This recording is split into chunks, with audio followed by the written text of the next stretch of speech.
Assalamualaikum warahmatullahi wabarakatuh. Perkenalkan, nama saya Maulidina Anggreni Permatasari dari program studi Akuntansi Keuangan. Pada kesempatan ini, saya akan mempresentasikan hasil penelitian saya yang berjudul Analisis Perbandingan Laba Sebelum dan Sesudah Penggunaan SHK EMKM.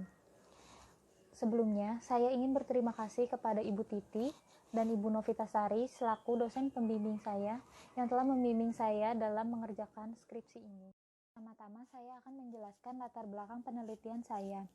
UMKM memiliki peran penting dan strategis dalam pembangunan ekonomi di Indonesia, terbukti dengan meningkatnya PDB nasional sebanyak 5%. Semakin bertambahnya UMKM di Indonesia, daya saing UMKM juga semakin kuat. Namun hal ini dapat didukung dengan strategis pemasaran yang tepat dan peningkatan kualitas sumber daya manusia atau SDM, sehingga laba yang diperoleh juga dapat lebih maksimal.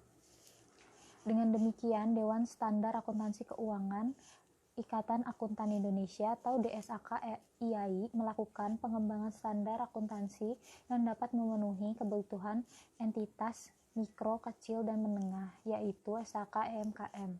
SHK EMKM sendiri mulai aktif pada tanggal 1 Januari 2018 yang sebelumnya diterbitkan exposure draft SHK EMKM pada tahun 2016. Keberadaan SHK EMKM ini dianggap lebih sederhana dibandingkan SHK etap. Ketika UMKM berkembang menjadi lebih besar, UMKM dituntut untuk menyediakan laporan keuangan sesuai standar yang berlaku. Dengan adanya penyusunan laporan keuangan ini akan memudahkan UMKM untuk mengetahui informasi yang dibutuhkan.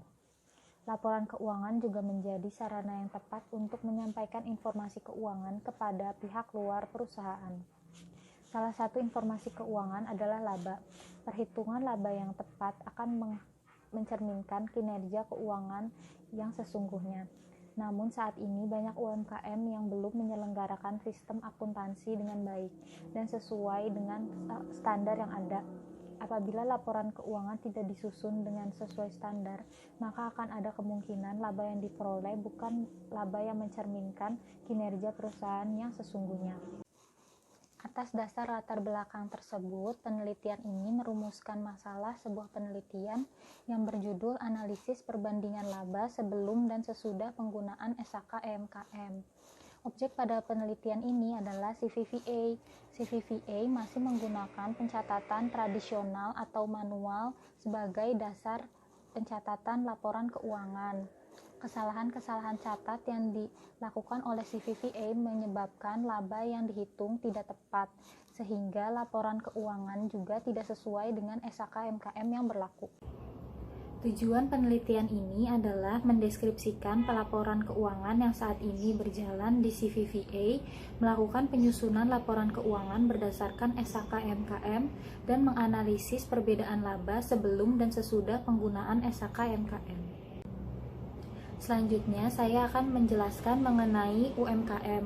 UMKM adalah usaha produktif yang didirikan oleh perseorangan atau badan usaha di semua sektor ekonomi. Yang membedakan usaha mikro, kecil, dan menengah terletak pada nilai aset awal dan omset penjualan. Usaha mikro memiliki aset awal maksimal 50 juta dengan omset per tahun maksimal 300 juta. Usaha kecil memiliki aset awal 50-500 juta dengan omset per tahun 300 juta sampai 2,5 miliar. Sementara itu, usaha menengah memiliki aset awal 500-10 miliar dengan omset penjualan 2,5 miliar sampai 50 miliar. Laporan keuangan menyediakan informasi mengenai posisi keuangan, kinerja keuangan, dan laporan arus kas suatu entitas yang bermanfaat untuk pengambilan keputusan ekonomi. Dalam membuat laporan keuangan, terdapat tahapan-tahapan yang disebut siklus akuntansi. Siklus akuntansi dimulai dari mengidentifikasi transaksi yang nantinya akan dimasukkan ke dalam jurnal. Jurnal-jurnal tersebut dinamakan jurnal penerimaan kas, jurnal pengeluaran kas, jurnal pembelian, jurnal penjualan, dan jurnal umum.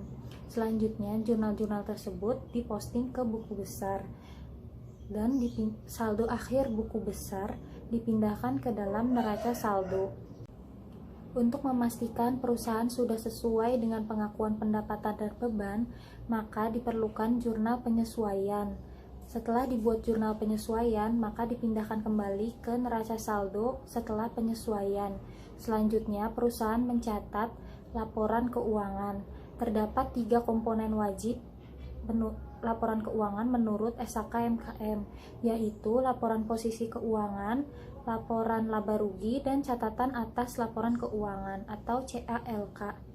Setelah mencatat laporan keuangan, kemudian perusahaan menutup akun-akun sementara di jurnal penutup. Kerangka penelitian dijelaskan sebagai berikut. Laporan keuangan yang dibuat oleh CVVA masih sering salah catat. Salah catat tersebut tidak mencerminkan laba yang sesungguhnya dan tidak sesuai dengan SHK MKM yang berlaku.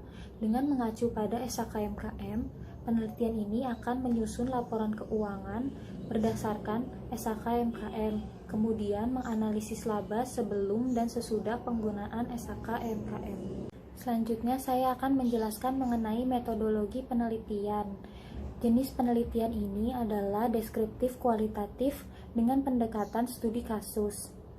Penelitian ini akan menginterpretasikan kondisi CVVA, kemudian menyusun laporan keuangan berdasarkan SHK MKM dan menganalisis perbandingan laba sebelum dan setelah penggunaan SHK MKM. Selanjutnya adalah objek penelitian. Objek penelitian ini adalah laporan keuangan yang disusun oleh CVVA. Saya memilih objek penelitian ini karena dianggap sudah siap dalam mengimplementasikan SHK MKM menurut Solikin dan Setiawan, yaitu mengetahui penerbitan SHK MKM, menggunakan basis akrual sebagai pencatatan, menerapkan konsep entitas bisnis, dan ketersediaan SDM yang memadai. Sementara itu, subjek penelitian saya adalah informan yang berhubungan dengan laporan keuangan di CVVA, yaitu pemilik CVVA sendiri. Data pada penelitian ini bersumber dari data primer dan data sekunder. Data primer yang digunakan yaitu wawancara dan observasi. Sementara itu, data sekunder yang digunakan adalah dokumentasi. Metode pengumpulan data yang digunakan untuk data primer adalah unstructured interview dan struktur interview. Unstructured interview dilakukan pada tanggal 15 April 2020 secara tidak langsung melalui via WhatsApp. Pertanyaan wawancara seputar profil UMKM, kondisi, dan kendala UMKM tersebut. Kemudian, struktur interview dilakukan pada tanggal 13 Juni 2020. Pertanyaan wawancara seputar penyusunan laporan keuangan. Data primer yang digunakan juga melalui observasi. Observasi dilakukan oleh saya yang bukan bagian dari penelitian atau non-partisipan observan. Kemudian data sekunder yang diambil adalah dokumentasi. Dokumentasi yang dilakukan berupa dokumentasi bukti transaksi keuangan. Metode analisis data yang digunakan ada 3 tahap, yaitu reduksi data, penyajian data, dan gambaran kesimpulan. Penelitian ini mereduksi data dengan menerapkan coding dan categorization agar proses pemilihan data lebih mudah. Setelah mereduksi data, penelitian ini menyajikan data berupa hasil laporan keuangan sesuai SHK MKM dan menganalisis laba perbandingan laba sebelum dan sesudah penggunaan SHK MKM. Kemudian, gambaran kesimpulan. Kesimpulan pada penelitian ini akan menjawab pertanyaan penelitian yang dipaparkan di bab 1. Berikut ini adalah hasil penelitian yang diteliti berdasarkan wawancara dan observasi. Saya akan mencoba menjawab pertanyaan penelitian yang pertama. CVVA adalah perusahaan keluarga yang bergerak di bidang perikanan dan didirikan pada tahun 2015. Berdasarkan Undang-Undang Nomor 20 pada tahun 2008, usaha ini tergolong kategori usaha kecil. Namun dengan omset yang terus bertambah setiap tahunnya, usaha ini dapat berkembang menjadi usaha menengah. Semakin berkembangnya usaha, biaya yang dikeluarkan juga semakin banyak dan pencatatan semakin rumit. Hal ini dijadikan kendala dalam penyusunan laporan keuangan. Kesalahan catat menjadi kendala yang pertama dalam penyusunan laporan keuangan. Dapat dilihat di slide yang ada di sebelah kanan, yaitu adalah nota pembelian. Nota pembelian direkap langsung oleh CVVA. Pembelian sebanyak 2.760.000 dan dibayarkan tunai sebanyak 1.500.000. Kemudian utang yang harus dibayarkan yaitu 1.260.000, sementara CVVA mencatat 1.290.000. Kesalahan catat ini akan menyebabkan laba yang tidak sesuai. Berikut ini adalah laporan laba rugi yang disajikan oleh CVVA. Perusahaan hanya mencatat laporan laba rugi yang untuk diberikan kepada pihak bank apabila ingin melakukan pinjaman.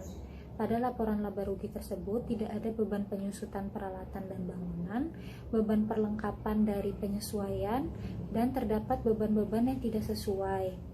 Perusahaan menghitung adanya persediaan namun tidak disajikan dalam laporan laba rugi. Hal ini juga dijadikan sebagai kendala dalam menyusun laporan keuangan. Saya akan mencoba menjawab pertanyaan penelitian yang kedua mengenai penyusunan laporan keuangan berdasarkan SHK MKM. Penelitian ini melakukan tahapan-tahapan seperti yang dijelaskan sebelumnya di siklus akuntansi. Kemudian hasil laporan keuangan ini dibagi menjadi 3 komponen, yaitu laporan posisi keuangan, laporan laba rugi, dan catatan atas laporan keuangan atau CALK. Laporan posisi keuangan menyajikan informasi mengenai aset, liabilitas, dan ekuitas. Secara keseluruhan, aset, liabilitas, dan ekuitas pada bulan Januari ke Februari mengalami peningkatan. Perusahaan juga mengalami laba, sehingga saldo modal akan dijumlahkan ke dalam laba tersebut berdasarkan hasil presentasi kepemilikan modal yang dimiliki. Komponen selanjutnya yaitu laporan laba rugi. Laporan laba rugi menyajikan akun pendapatan dan beban perusahaan.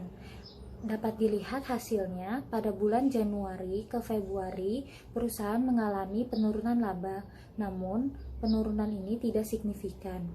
Selanjutnya, penelitian ini menyusun CALK. CALK menyajikan rincian akun-akun yang relevan. Akun-akun tersebut merupakan akun-akun utama dan material sehingga bermanfaat bagi pengguna yang ingin memahami laporan keuangan. Poin 1 CALK menjelaskan mengenai profil UMKM. Kemudian poin kedua mengenai ikhtisar kebijakan akuntansi yang penting. Selanjutnya mengenai kas dan piutang dagang yang dikelompokkan berdasarkan nama perusahaan. Kemudian perlengkapan, persediaan barang dagang, aset tetap, utang dagang yang dikelompokkan berdasarkan nama perusahaan, utang beban, utang bank, saldo laba, pendapatan penjualan, dan masing-masing beban-beban, kemudian beban pajak penghasilan. Saya akan mencoba menjawab pertanyaan penelitian ketiga, yaitu analisis perbandingan laba sebelum dan sesudah penggunaan SHK MKM. Pada penjualan bulan Januari tidak terdapat selisih, namun pada penjualan bulan Februari terdapat selisih sebesar Rp1.200.000. Selisih ini dikarenakan perusahaan tidak mencatat atur penjualan, sehingga penjualan pada bulan Februari mengalami overstated sebanyak Rp1.200.000. Kemudian untuk perhitungan harga pokok penjualan atau HPP, perusahaan menghitung persediaan akhir pada akhir periode menggunakan stok opnam. Namun perusahaan tidak menyajikan persediaan awal dan akhir tersebut ke dalam laporan laba rugi. Perusahaan juga tidak menyajikan beban angkut pembelian, sehingga perhitungan pada bulan Januari dan bulan Februari mengalami understated. Pada bulan Januari mengalami understated sebanyak Rp4.597.940.000, sementara pada bulan Februari mengalami understated sebanyak Rp4.418.350. Hal ini menjadikan perhitungan laba kotor pada bulan Januari dan bulan Februari overstated. Selanjutnya, perhitungan beban operasional. Untuk perhitungan beban gaji tidak ada selisih di bulan Januari maupun Februari. Namun, pada bulan Januari dan Februari, perusahaan tidak mencatat beban transportasi, beban makan siang, beban penyusutan, peralatan dan bangunan, dan beban perlengkapan. Perusahaan juga melakukan pembelian perlengkapan dan pembelian peralatan yang dibebankan di laporan laba rugi. Hal ini menyebabkan pada bulan Januari perusahaan mengalami overstated dan bulan Februari mengalami understated. Kesimpulan pada penelitian ini yaitu, yang pertama, pencatatan laporan keuangan yang dibuat oleh CVVA masih sangat sederhana dan belum menerapkan SHK-MKM yang berlaku. Yang kedua, implementasi penyusunan laporan keuangan diharapkan dapat membantu untuk kegiatan usaha selanjutnya. Dan yang terakhir, hasil perbandingan laba sebelum dan sesudah penggunaan SHK-MKM menyatakan bahwa laporan laba rugi yang dibuat oleh CVVA dinyatakan overstated. Saran yang dapat diambil dari kesimpulan yang sudah dijelaskan sebelumnya bagi CVVA yaitu mengikuti seminar mengenai pencatatan akuntansi guna menambah ilmu pengetahuan seputar akuntansi. Yang kedua, meningkatkan kesadaran bahwa pencatatan laporan keuangan berdasarkan SHK-MKM adalah perlu agar mencerminkan laba yang sesungguhnya. Yang ketiga, melakukan pencatatan transaksi keuangan setiap harinya agar proses penyusunan laporan keuangan pada akhir periode lebih mudah. Saran bagi peneliti selanjutnya, yang pertama, karena penelitian ini memiliki keterbatasan yaitu hanya menggunakan satu sampel UMKM sebagai penelitian, maka akan lebih baik jika pada penelitian selanjutnya menggunakan sampel yang lebih banyak agar dapat digeneralisasikan perbandingan laba sebelum dan sesudah penggunaan SHK-MKM. Yang kedua, keterbatasan penelitian ini yaitu menggunakan periode akuntansi yang singkat, sehingga akan lebih baik jika penelitian selanjutnya menggunakan periode akuntansi yang lebih lama. Demikian hasil presentasi yang saya bisa jelaskan, kurang lebihnya mohon maaf. Terima kasih juga bagi semuanya yang sudah menonton video ini sampai selesai. Wassalamualaikum warahmatullahi wabarakatuh.